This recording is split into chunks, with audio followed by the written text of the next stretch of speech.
تو امریکہ جان بوجھ کر یہ کوشش کر رہا ہے کہ بڑے بڑے جہاز جو ہیں اس آبنائے ہرمز کے پانیوں میں سے گزریں جو عمان کی وہ ٹیریٹوریل واٹرز کہلاتے ہیں۔ ایران کا ہولڈ تسلیم کر لیا گیا کہ جی ایران کا اجارہ ہے، تو پھر یہ ہوگا کہ یار یہ ہمارے ملک میں، ہمارے خطے میں یہ اتنا بڑا جو ہے وہ فوجی اڈا کیوں بنا ہوا ہے؟ لیکن اگر بالکل شو ڈاؤن ہو گیا کہ بھئی یہ فیصلہ کرنا ہے کہ آبنائے ہرمز کس کا ہے، تو پھر تو تخت یا تختہ والی جنگ ہوگی نا۔ ایک لفظ بار بار آتا تھا، انتقام انتقام۔ عام آدمی تک بات یہ پہنچی کہ جی ٹرمپ نے مارا ہے خامنہئی صاحب کو، اب ہمیں اس کا بدلہ لینا کہ میرے منہ میں خاک۔ اگست سپٹمبر کے مہینے میں گیس کی لوڈ شیڈنگ ہوگی، گھروں میں ہو سکتی ہے بہت طویل، بجلی کی آپ کو طویل، خاص طور پر حبس کے دنوں میں جب بھادوں کا موسم آئے گا تو وہ بڑھ جائے گی، تو لوگ بلبلا اٹھیں گے۔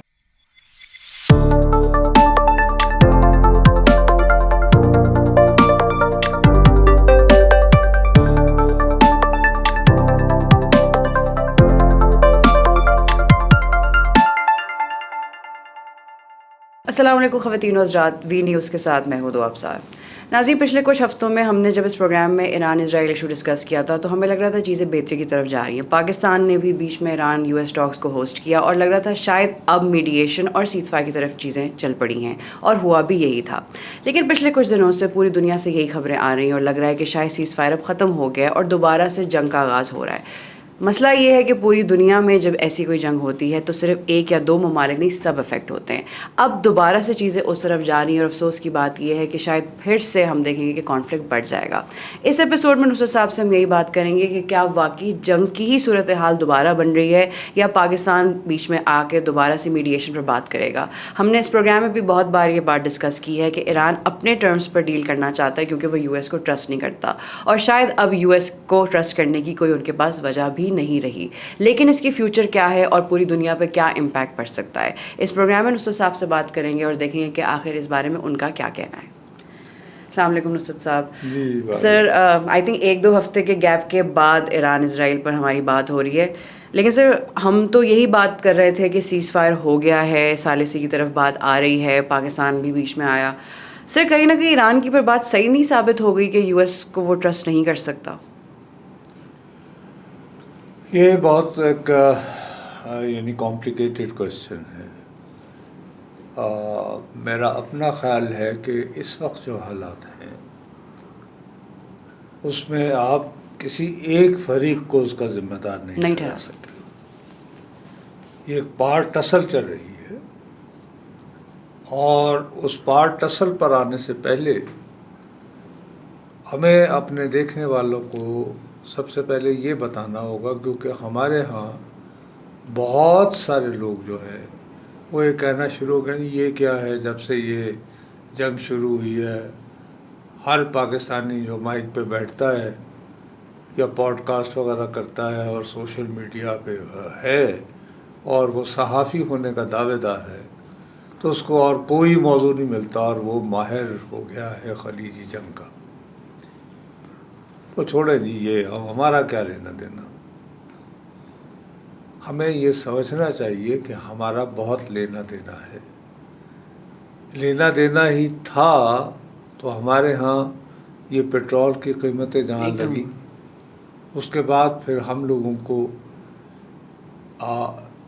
ہفتے کے 4 دن کام پر واپس آنا پڑا، 3 دن جی گھروں میں بیٹھ کر کام کرنا۔ تو اللہ کا لاکھ لاکھ شکر ہے کہ صرف ایک چیز نہیں ہوئی جو دنیا کے بے تحاشا ممالک میں ہوئی ہے، وہ یہ ہے کہ لمبی لمبی قطاریں جو ہیں وہ پیٹرول پمپس کے باہر لگی ہوئی ہیں، یا گیس بالکل ہی نایاب ہے۔ چونکہ ہم اس سے محفوظ رہے ہیں تو ہم یہ سمجھتے ہیں کہ ٹھیک ہے یار، وہ تیل کی قیمت ہی بڑھتی ہے نا، پلیز آج جمعہ ہے جیسے، تو میرا دل گھبرایا ہوا ہے، کیونکہ بہرحال عالمی جو منڈی ہے اس میں تیل کی پرائس جو ہے جب سے یہ دوبارہ ٹھونٹھاں شروع ہوئی ہے تو وہ بڑھ گئی ہے، 70 سے بھی نیچے جاتے جاتے جو ہے اب وہ 73 سے 78 کے درمیان جو ہے وہ ویری کر رہی ہے. تو ایک تو اثر جو ہے براہ راست ہم پہ ہے، اس لیے ہمیں نہایت غور کرنے کی ضرورت ہے کہ یہ کیا ہو رہا ہے ہمارے ہمسائے میں. اور سر اس سے ہم پر بھی اس کا جو ڈائریکٹ نیگیٹو امپیکٹ امپیکٹ آئے ابھی گا، ہوا ہے نا بھیا.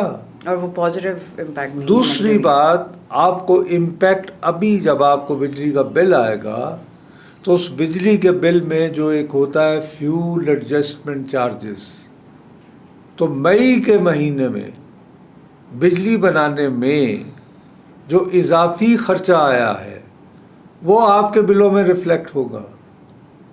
اور وہ کوئی 1 روپے یونٹ سے زیادہ ہے، غالباً 1.40 روپے یا جو کچھ اتنا ہے. دوسری بات یہ ہے کہ بہت اہم ترین جو پرابلم ہونے والا ہے وہ یہ ہے کہ آپ کو یاد ہوگا جب قطر کی گیس کی انسٹالیشن پر جوابی وار ہوئے تھے ایران کی جانب سے، تو ان کی 24% گیس جو ہے وہ پیدا کرنے کی صلاحیت جو سٹرکچر تھا وہ ڈیمیج ہوئی تھی. اس کے بعد قطر نے کہا کہ جی ہم نے تمام ان ممالک جن سے معاہدے کر رکھے ہیں کہ ہم انہیں گیس دیں گے، ہم انہیں گیس نہیں دے پائیں گے. ناگہانی صورتحال، جنگی صورتحال، کچھ کو زلزلہ خدا نخواستہ، کوئی ایسے موسمی حالات جو انفورسین ہوں، اس میں اگر آپ اپنے کوئی بین الاقوامی معاہدے پر عمل نہ کر پائیں تو آپ اس کے لیے ڈکلیئر کر دیتے ہیں، انگریزی میں ایک لفظ ہے فورس میجورے، کہ جی ہمارے یعنی بس سے باہر کا کوئی ایسی چیز ہوگی جو انفورسین تھی جب یہ معاہدہ ہم نے کیا تھا. وہ فیکٹرز کنٹرول میں. تو اس وقت ہمارے ہاں اس مہینے کے وسط سے لے کر سپٹمبر تک یہ جو ہم اپنے سسٹم میں RLNG ڈال رہے ہیں، یہ جو گیس آ رہی ہے، گیس سے بجلی پیدا ہو تو وہ سستی ہوتی ہے، ورنہ آپ کو مہنگے آپشنز کی طرف جانا پڑتا ہے. تو بالکل جیسے قطر نے جو ہے وہ فورس میجور ڈکلیئر کر دیا، تو آپ کی جو اپر جو ہمارا جو نارتھ ہے یعنی شمالی علاقہ، نارتھ سے مراد یعنی پنجاب بھی شامل ہے، وہ نارتھ ہوئی سادرن، یعنی 2 حصوں میں بانٹ دیا گیا ہے نا گیس کے حوالے سے. ایک تو ساؤتھ ہے جس میں سندھ اور بلوچستان اور باقی. تو نارتھ جو ہے انہوں نے ہاتھ کھڑے کر دیے، انہوں نے کہا کہ جناب ہم یہ سسٹم میں گیس نہیں دے پائیں گے. وہ جو ہم قطر سے لے کر تو ڈال دیتے تھے نا ایڈیشنل RLNG، جس کی وجہ سے بجلی کی پیداوار کی قیمت بھی کنٹرول ہو جاتی تھی، کیونکہ قطر سے آپ کو وہ گیس نہیں آئے گی. تو اب آپ نے انٹرنیشنل مارکیٹ میں اسپاٹ بائنگ سے آپ خریدیں گے، آپ نے ٹینڈر جو ہیں وہ مانگے ہیں. ابھی 15-16 کو آپ کے پاس بڈ آئے گی، پھر بڈ کلیئر ہوگی، پھر آپ وہ کریں گے، اور بائی دا ٹائم جہاز پہنچے گا تو نتیجہ یہ ہوگا کہ میرے منہ میں خاک. اگست سپٹمبر کے مہینے میں پھر سے جب نہیں بھیا 2 باتیں آئیں گی. ایک تو گیس کی لوڈ شیڈنگ ہوگی، گھروں میں ہو سکتی ہے بہت طویل. دوسرا بجلی کی آپ کو طویل، خاص طور پر حبس کے دنوں میں جب بھادوں کا موسم آئے گا تو وہ بڑھ جائے گی، تو لوگ بلبلا اٹھیں گے. اس لیے ہمیں اس پہ اس ایشو پر جو ہے گہری توجہ دینے کی کیونکہ یہ سب ضرورت چیزیں ہے. انٹر کنیکٹڈ ہے نا. کسی کا شوق نہیں ہے، مطلب میں کوئی ڈاکٹر ہینری کسنجر اپنے آپ کو ثابت نہیں کرنا چاہتا. ہم اپنے مسائل کا، اپنے دکھوں کا رونا ہوتا ہے اور دیکھنا پڑتا ہے. سر بس گیس، بجلی، پیٹرول ہمارے تو یہی مسئلہ ہی ہیں. اب پرابلم یہ ہے کہ ان کے درمیان جو مفاہمتی یادداشت جس پر دستخط ہوئے ہیں اس کی ایران اپنی ایک توجہ نکال رہا ہے، امریکہ اپنی نکال رہا ہے. اس میں جو سب سے اہم جو ہے وہ ہے آرٹیکل 5۔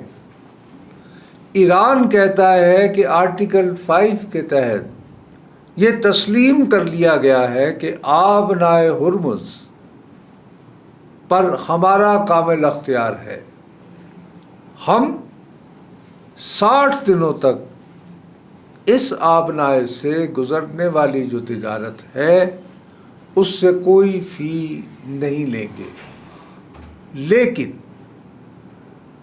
وہاں سے گزرنے والے جو جہاز ہیں وہ ہمیں پہلے مطلع کریں گے، ہم سے کوآرڈینیٹ لیں گے اور ہماری اجازت سے وہاں سے گزریں گے۔ وہ اس طرح پڑھتے ہیں اس کے آرٹیکل 5 کو۔ امریکہ کا یہ کہنا ہے، جو ایک حوالے سے دیکھا جائے تو درست بھی ہے، کوئی اتنا غلط نہیں ہے، کہ آبنائے ہرمز جو ہے وہ صرف ایران کی نہیں ہے۔ آبنائے ہرمز بہت تنگ پٹی ہے اور وہ 2 حصوں میں منقسم ہے، شمال اور جنوب۔ تو اس کا جو جنوبی حصہ ہے وہ عمان کے پاس ہے، مسقط اور عمان میں جس کو کہتے ہیں۔ ایران یہ چاہتا ہے کہ جو بھی راستہ آبنائے ہرمز کا گزرنا ہے وہ ہو جو وہ فکس کرے کہ آپ یہاں سے گزریں گے، باقی آپ کہیں سے بھی گزریں گے۔ تو ہم نے بارودی سرنگیں ڈال دی تھی، ہمارے پاس وہ میپ ہی نہیں، ہمیں تو پتہ ہی نہیں ہے کہ وہ کہاں ہے۔ ہم نے تو بھائی ظاہر ہاڑا اڑی کے حالات تھے تو ہمیں تو روک نہیں تھی۔ تو یہ ایریاز جو ہے وہ کلیئر ہیں، اس کی ہم رسپانسبلٹی لیں گے۔ امریکہ جو ہے وہ لوگوں کو انکریج کر رہا ہے، بڑی بڑی کمپنیز کو، کہ آپ یہ عمان کے جو آتا ہے علاقے آبنائے ہرمز کے، آپ ان پانیوں میں سے گزریں جو عمان کے ٹیریٹوریل واٹرز کہلائے جا سکتے ہیں۔ ایران کا یہ خیال تھا کہ چونکہ انہوں نے 7 دنوں کا جو ہے وہ سوگ اپنے رہبر اعلیٰ کے بارے میں شروع کیا تھا، تو انہیں یہ شبہ ہوا کہ ہم جب کہ سوگ میں مصروف ہیں ہر چیز بھلا کر، تو امریکہ جان بوجھ کر یہ کوشش کر رہا ہے کہ بڑے بڑے جہاز جو ہیں وہ اس آبنائے ہرمز کے پانیوں میں سے گزریں جو عمان کی وہ ٹیریٹوریل واٹرز کہلاتے ہیں یا سمجھے جائیں گے۔ تو اس کے لیے جو پہلی جو بڑا جہاز ہوا تو اس کو یہ لوگ اپنا کاروباری زبان میں کہتے ہیں VLCC۔ VLCC is very large, یعنی بہت بڑا کارگو کیریئر۔ تو یہ بالکل یعنی کہ سمجھو کہ ایک یعنی پلازا جتنا جہاز ہوتا ہے اور وہ لوڈڈ فل۔ تو قطر کا جہاز جا رہا تھا ہیوی وہیکل، کہاں؟ گیس لے کر انڈیا۔ تو اس پہ بس ایک انہوں نے پروجیکٹل ٹائل آ گیا، تو ایران نے اس کی ذمہ داری نہیں لی، لیکن بعد میں دبے لفظوں میں انہوں نے کہا جی ہم نے تو پہلے کہا تھا کہ ہم تو ذمہ دار ہیں، اگر ہمارے پانیوں سے گزر رہا ہو تو پتہ نہیں کہاں سے آ گیا۔ یعنی یہ کہے بغیر بعد ازاں یہ ہوا کہ سعودی عرب کا بھی اسی طرح ایک جہاز وہاں سے گزر رہا تھا، اس کے ساتھ بھی ہوا 2، تو ایک دن میں 4 جہازوں پر حملہ ہوا۔ وہ ہوا تو وہ ٹرمپ جو ہے وہ بالکل وہ تو پل میں معاشرت تل ملا اٹھا۔ Of course sir, US اب وہ مسلسل ان کا جواب دے رہے ہیں، اور we are back to square one. وہ ادھر میزائل پھینکتے ہیں، ادھر پھینکتے ہیں، پھر وہ جواب میں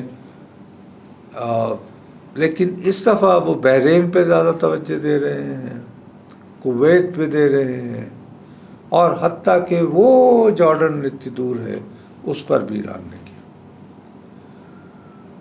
یہ اب اس طرح کا پرابلم ہو رہا ہے کہ بہتر ہوتا کہ میری دانست میں کہ ایران فی الوقت جو ہے اس بحث میں نہ ہونا چاہتا، لیکن ان کا یہ خیال تھا کہ ہم جب یہ تدفین کے مراحل سے گزر کے تو دوبارہ مذاکرات کی میز پر بیٹھیں گے، تو ہم امریکہ کو یہ کہیں گے کہ صاحب آبنائے ہرمز پر تو ہمارا کنٹرول اسٹیبلش ہو گیا، so let start from here, آپ ریکگنائز کریں، آپ یہ تسلیم کریں، اس کے بعد پھر ہم وہاں پہ ماحولیات کو ٹھیک رکھنے کے لیے، ٹریفک کو اور منظم بنانے کے لیے، چیزوں کو اور جو ہے صاف ستھرا اور ایک بڑا ڈسپلنری ٹریفک کے لیے یقینی بنانے کے لیے ہم کچھ جو ہے وہ راہداری ٹول ٹیکس وصول کریں گے، مثلا جیسے موٹر وے بنائی ہے تو آپ اس کے پیسے دیں، جہاز جیسے مصر جو ہے وہ نہر سویز کے لیتا ہے، وہ پاناما لیتا ہے، اور ترکی جو ہے اس کے جو ادھر گزرتے ہیں ادھر سے تو وہ کچھ پیسے لیتے ہیں۔ سر بات تو یہ نا دونوں ممالک اپنی ہی لیکن مونوپلی چاہ رہے ہیں۔ اس میں ایک بات جو ایران بھول جاتا ہے وہ یہ ہے کہ مصر ہو یا پاناما، یہ دونوں قدرتی نہریں نہیں تھیں، یہ بنائی گئی، مین میڈ ہے سر، مین میڈ ہیں، اور اس پہ بے تحاشا سرمایہ لگا ہے، انہیں اس قابل بنایا گیا کہ وہاں سے بھاری بھرکم جہاز جو ہیں وہ گزر سکے آفٹر ہیوج انویسٹمنٹ۔ آبنائے ہرمز جو ہے یہ قدرتی گزرگاہ ہے، اس کا صرف ایشو یہ ہے کہ یہ تنگ ہے، اس جگہ کم ہے یہاں اس میں، زیادہ سے زیادہ بہت جہاں پہ چوڑی ہے تو وہ کو تقریباً 45 سے 50 کلومیٹر ہے ویسے تو اس سے بمشکل مطلب یہاں سے ایک دیو ہیکل جہاز جائے گا، ایک آئے گا، اس طرح کا، اس سے زیادہ نہیں ہو سکتا۔ اس میں پرابلم یہ ہے کہ جیسے جو بڑے ممالک ہیں، سعودی عرب بہت بڑا ایکسپورٹر ہے، تو ان کے پاس تو گنجائش ہے، وہ اپنا تیل آبنائے ہرمز کے ذریعے دیگر ممالک کو بھیجنے کی بجائے وہ اپنے جنوب کے کچھ شہروں کے ذریعے وہ بحر ہند تک اس کو پہنچا سکتے ہیں، اور وہاں سے وہ نکلے، وہاں پہ صرف ایک مقام آتا ہے یمن کے نیچے باب المندب، جہاں پر کہ حوثی میزائل اس کی ٹریفک کو روک سکتے ہیں، کوئی میزائل مار کے، لیکن باقی ادھر جائے۔ لیکن اگر انہوں نے یورپ وغیرہ بھیجنے ہو تو انہیں اس کی ضرورت ہی نہیں ہے۔ دوسرا جو مسئلہ ہے، یو اے ای جو ہے وہ بھی آلٹرنیٹ جو ہے وہ ڈھونڈ سکتا ہے، اور ہے، اور اس پہ وہ کام بھی کر رہے ہیں۔ اس میں جو سب سے زیادہ مسئلہ ہے وہ قطر، کویت اور بحرین، ان کے پاس کوئی طریقہ ہی نہیں ہے کہ وہ آبنائے ہرمز کو بائی پاس کر کے اپنی جو ہے وہ پروڈکٹس وہ دنیا کو دے سکے۔ قطر، کویت اور بحرین، اور نیچرلی مطلب یہ کہ سعودی عرب کو بھی اور یو اے ای کو بھی زیادہ سستا، زیادہ آسان، زیادہ کنوینئنٹ یہی ہے کہ آبنائے ہرمز سے، اور دیکھیے وہ جو مارکیٹ جہاں پہ جانا ہے وہ تو آبنائے ہرمز کے حوالے سے بڑی مارکیٹ ہے نا۔ اس میں پاکستان تو ٹھیک ہے، ہم بڑا ملک ہیں آبادی کے اعتبار سے، لیکن ہم اتنے بڑے پلیئر نہیں ہیں، لیکن انڈیا اتنا بڑا بائر ہے، چائنا اتنا بڑا بائر ہے، اور پھر وہ it goes all the way to Vietnam, Thailand, یہ وہ، تو آسان ترین جو ہے وہ یہی ہے کہ جی آبنائے ہرمز سے گزر کے وہ بحر ہند میں آئے، اور پھر وہ، تو اگر ایران کا ہولڈ تسلیم کر لیا گیا کہ جی ایران کا اجارہ ہے، ایران طے کرے گا کہ کون جہاز کتنے بجے، اور پھر بعد میں اگر وہ چارج بھی کرنا شروع ہو گئے تو پھر یہ ہوگا کہ یار یہ ہمارے ملک میں، ہمارے خطے میں، یہ بحرین میں اتنا بڑا جو ہے وہ فوجی اڈہ کیوں بنا ہوا ہے، وہ بحری اڈہ امریکہ کا اتنا بڑا فلیٹ بیٹھا ہوا ہے، قطر اور باقی جو عرب ممالک ہیں ان کو یہ گارنٹی کیا، یعنی کس قسم کی سیکورٹی فراہم کرتا رہا امریکہ؟ اور امریکہ کہاں کی دنیا کی سب سے بڑی طاقتور ہونے کا دعوے دار ہے کہ اگر وہ ہمیں پروٹیکشن نہیں پرووائڈ کر سکتا تو we should better look some other alternatives کریں ہم پھر. سر وہی بات ہے نا اس میں یہ ایک بات تو یہ ہوگی. دوسرا بات یہ ہوگی کہ جیسے پاکستان جیسے ملکوں میں ہمارے ہاں دیکھیے نا، کسی بھی قسم کی تقسیم کے بغیر ہمارے ہاں جو عوامی جذبات تھے تھرو آؤٹ دا وار، انہوں نے ایران کے لیے ایک براڈر سمپتھی تھی. کوئی اس میں یعنی کہ آپ کہیں بھی لے جائیں آپ مائک لے کر، universal people stood by Iran کے ساتھ. یس.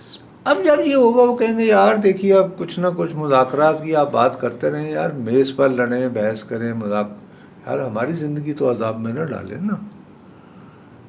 تو وہ یہ سمپتھی دے کین لوز. دوسرا یہ ہے کہ یہ کیسے گوارا کریں گے یہ جو دیگر ممالک ہیں ابھی تک بردباری کا، خاص طور پر سعودی عرب جیسے جو بڑے ملک ہیں، بڑے پلیئر ہیں، انہوں نے بہت یعنی کہ ٹھنڈے ٹھار طریقے سے، قطر جس کے اپنے، اب وہ اتنا سخت انہوں نے احتجاجی مراسلہ لکھا گیا، یار آپ کیا کر رہے ہیں ہمارے ساتھ، ہم تو ایک تو ثالثی میں آپ کی مدد کر رہے ہیں. تو دے وڈ بی فورس کہ کیا اب ہم ایران کے محتاج ہو جائیں گے؟ کیا ایران اب اس خطے کی سپر پاور ہے؟ تو وہ خدا نخواستہ یہ آپ کو دوبارہ عرب عجم جھگڑے کی طرف لے جا سکتا ہے. پھر بہت ساری اس میں انفارچونیٹلی کچھ یعنی مسلکی جو ہیں وہ فالٹ لائنز بھی آ سکتی ہیں. سو ایران کو بھی تھوڑی سی اب میرا خیال ہے کہ بردباری دکھانا ہوگی. تو اب اس میں دو ہیں، میں تو اب اس کے بارے میں کچھ نہیں کہہ سکتا. سچی بات ہے کہ تھنگز آر کوائٹ فلوئڈ.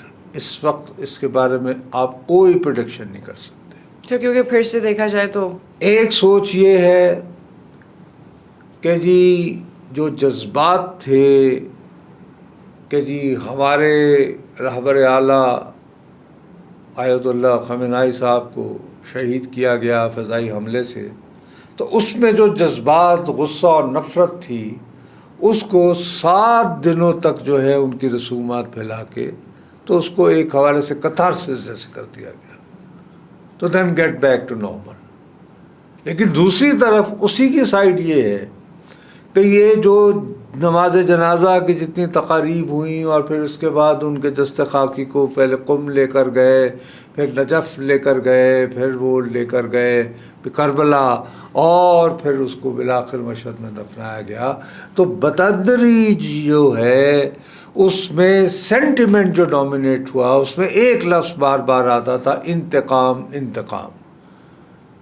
مختصر ترین الفاظ میں عام آدمی تک بات یہ پہنچی کہ جی ٹرمپ نے مارا ہے خامنہئی صاحب کو، اب ہمیں اس کا بدلہ لینا.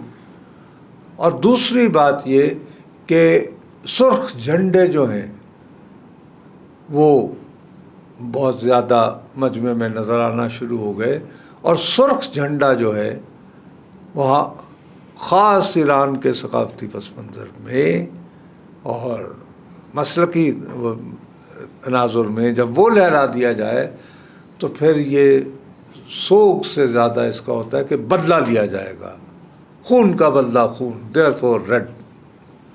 تو سر مطلب ایران اب یو ڈونٹ نو، اب وہ یہ کہ بریل ہو گیا ہے تو پھر سے وہ چیز، تو کیا اب وہ یہ کہیں گے کہ جی یہ بریل کے دنوں میں جو ڈومیننٹ سینٹیمنٹ پبلک نے کنوے کیا ہے کہ انتقام، we should go that way, اور کہ یار ٹھیک ہے ہم نے اپنی بھڑاس نکال لی تو let's get back to business. So I am not sure. Sir it's unfortunate کہ پھر سے وہی اسکوائر ون والی بات ہے کہ مشکل سے اگر ذرا امن اور ان کی سکون کی طرف چیزیں آئیں تھیں تو اب دوبارہ سے یو ایس اور ایران ہے تو سر وہ اسٹریٹ آف ہرمز پہ ہولڈ کی ہی بات. لیکن اگر ایران کا جیسے آپ نے کہا پوری دنیا میں میسج بھیج رہے ہیں کہ وہ بدلہ لیں گے، تو پھر سر دس کوڈ بی دا اسٹارٹ اور سم تھنگ. نہیں میں کہہ رہا ہوں کہ یہ کہہ رہا ہوں یہ دونوں کانفلکٹنگ میسیجز آ رہے ہیں نا. ایک میسج تو یہ آ رہا کہ بھی دل کی بھڑاس نکال لی 7 دن تک پھیلا کے، and now get back to normal. اب بریل ہو گیا. دوسرا یہ ہے کہ نہیں اس سینٹیمنٹ کو لے کر چلنا ہے. We can't at this point in time. And of course ان میں ایز قوم یونٹی بھی بہت ہے اینڈ وہ اپنے جو آئیڈیالوجی ہے ان کا کلچر ہے وہ اس کو بہت اون کرتے ہیں, اس کو پروٹیکٹ کرنے کی کچھ بھی کر سکتے ہیں. بہت برانگیختہ ہوئے ہیں اور اس میں یہ اتنی ایموشنل صورتحال ہے اور اس میں جو ہے وہ مقصد یہ کہ یہ طے کرنا مشکل ہے کہ کس طرف. ظاہر ہے کہ ہماری تو خواہش یہ ہے کہ اللہ نہ کرے کہ بس ٹھیک ہے یار اپنا لیٹس سٹ, یعنی جو بھی جھگڑا کرنا ہے play hard to get on negotiating table rather than کہ ایک دوسرے پر میزائل پھینک کے مسئلہ ہو. So let's see. کچھ تو لوگ کہہ رہے ہیں کہ نہیں جی یہ پھر بیک ٹو نارمل کہ یہ بھی ہوا کرے گا, ٹھونٹا ان کی ہوا کرے گی, پھر بات چیت بھی یعنی شوٹ ٹاک ٹاک, تو یہ ایک نیو نارمل ہے. وہ نیو نارمل بھی خیر عجیب سی بات ہے, وہ بھی نہ ہو تو بہتر ہے, لیکن اگر نیو نارمل بھی رہے کہ چلو جی 2-4 دن کی ایک دوسرے پر پٹاخے پھینک لیں اور پھر ساتھ ساتھ مذاکرات بھی جاری رہیں تو وہ بھی بہتر ہے. لیکن اگر بالکل شو ڈاؤن ہو گیا کہ بھئی یہ فیصلہ کرنا ہے کہ آپ نائب ہرمز کس کا ہے, تو پھر تو تخت یا تختہ والی جنگ ہوگی نا. تو وہ تو پورے خطے میں بہت زیادہ آگ بھڑکا دے گی. اور تو اللہ تعالیٰ سے بس دعا مانگیں کہ ہم اس طرف نہ بڑھیں, دیٹس اٹ. لیکن اس وقت میری جانب سے یہ بہت بڑی حماقت ہوگی کہ میں یوں کر کے کیمرے کو کہوں نہیں جی کوئی گل نہیں, کوئی جنگ نہیں ہوگی, یا میں یہ کہوں کہ بس یہ بھی گھروں میں بیٹھ جائیں بس. اب اچھا ابھی انپریڈکٹیبل ہے نا سب کچھ. بالکل بالکل بالکل بالکل. دیر از اے ویری بہت کنفیوزنگ میسیجز آ رہے ہیں. سو میں تو یہ خود کو عقل کل والی حماقت میں تو. لیکن سر یہ نیو نارمل والی چیز جو ہے اٹس اے بٹ الارمنگ کہ اس کو ہم اب نارمل لائف کا حصہ سمجھیں. یہ بھی یہ بھی ایک بات ہے کہ جی ٹھیک ہے اسی طرح چلے گا. لیکن ہے کیا کریں. لیکن سر اس وقت ایران اور یو ایس کی سچویشن ایک انپریڈکٹیبل موڈ پہ کھڑی ہے. ہم وتھ شیورٹی ہم کچھ نہیں کہہ سکتے ابھی, آج نہیں کر سکتے. آج کہنا بالکل یہ حماقت ہوگی کہ کہیں گے جی گل ہی کوئی نہیں. یہی ہو سکتا ہے کہ بس کہیں کہ جی ٹھیک ہے آپ نے بھی کر لیا, چلو لیٹس گیٹ بیک, لیٹس سٹ پریل ہو گیا, یہ بیٹھے مذاکرات کریں. تو hopefully thing should move there, hopefully. جیسے مذاکرات تو پہلے بھی شاید بہت بار ہو چکے ہیں. نہیں بار ایسے مراحل آتے ہیں. And as always sir Pakistan پر بھی اس چیز کا اثر بہت آئے گا, تو they will have to step in ایک بار پھر. ہاں لیکن اس میں اب تھوڑا سا مسئلہ ہوگا. اس کے لیے پھر ہمیں تو ایک اور پروگرام کرنا پڑے گا کہ پاکستان کا بھی اب ہم پہ اگر ایران یہ دباؤ ڈالے کہ اس کی دانش میں یہ انٹرپریٹیشن ہے اور آپ اگر واقعی ثالث ہیں تو امریکہ سے یہ منوائیں, تو بھائی ہمارا ان پہ کیا لیوریج ہے. تو ٹرمپ اسی لیے شاید اپنی جان چھڑانے کے لیے ابھی سے کہنا شروع ہو گیا کہ وہ جیرڈ کشنر اور اسٹیو وٹکوف وہ باتیں کر رہے ہیں. مطلب وہ یہ نہیں چاہ رہا کہ پاکستان کے ذریعے ان کو کچھ کہا جائے یا قطر کے ذریعے. اپیرنٹلی یہ بھی ایک یعنی میسیجنگ ہوتی ہے نا کہ جیرڈ کشنر رودین اینڈ اسٹیو وٹکوف وہ ٹھیک ہے. ویسے وہ مذاکرات کرنا چاہتے ہیں but as far as I am concern for me it's over کہ کوئی فائدہ نہیں مذاکرات کا. یہ پل میں تولا پل میں ماشا والی بات ہے. بٹ سر ایز آلویز ہمارا اگر پروگرام فرائیڈے کو ریکارڈ ہو رہا ہے تو ابھی we can not give a statement کہ یہ سچویشن یہاں پہنچ جائے گی. لیکن سر ان اینی کیس ہمارے لیے اس لیے خطرناک ہو سکتا ہے بیکاز وہی ڈائریکٹ ہمارے اوپر نہیں بابا. ہماری معیشت آلریڈی جو ہے بڑی مشکل سے اس کو ابھی تک ہم تو سنبھالنے کی کوشش ہی کر رہے ہیں نا. ہم تو ابھی اس پاتھ پہ نہیں ہے جہاں پر ہم کہیں کہ خوشحالی کی طرف بڑھ رہے ہیں. اس میں یہ آ گیا تو ہمارے ہاں تو بہت ہی برے حالات ہو جائیں گے. سر خوشحالی تو پھر نہیں, بیسک وہی بچانے والی بات ہوگی, ایگزیکٹلی بیسک نیسیسٹیز کی. Sir but we will continue in the next episode and پھر اگلے ہفتے تک تو تھوڑا بہت کچھ پتہ چل ہی جائے گا کہ ایران یو ایس کہاں پہنچا ہے. ناظرین بات وہی ہے کہ اس پروگرام میں بھی ہم اکثر اسی نوٹ پہ بات ختم کرتے ہیں کہ سچویشن انپریڈکٹیبل ہے، لیکن بات وہی ہے کہ اس چیز کو لائٹلی اسی لیے لینا چاہیے کہ مختلف ممالک پر اس چیز کا امپیکٹ آئے گا، اینڈ آف کورس پاکستان پر بھی آئے گا جو ہم نے اس پروگرام میں بات کی ہے. تو مے بھی پاکستان کو سہولت کار دوبارہ اسٹیپ ان کرنا پڑے، لیکن بات وہی ہے کہ اسرائیل ہو، یو ایس ہو، ایران ہو، ان سب کو بیٹھ کر ایک دفعہ میڈیشن اور صلح کی بات کر لینی چاہیے. بٹ آف کورس ابھی ایک بہت انپریڈکٹیبل سچویشن ہے، ہم ابھی نہیں ڈیٹیکٹ کر سکتے، شاید اگلے ہفتے تک کچھ پتہ چل جائے. اب تک کے لیے اتنا ہی. وی نیوز سے میں ہوں دو ابصار، ملتے ہیں اگلی ایپیسوڈ میں. اللہ حافظ.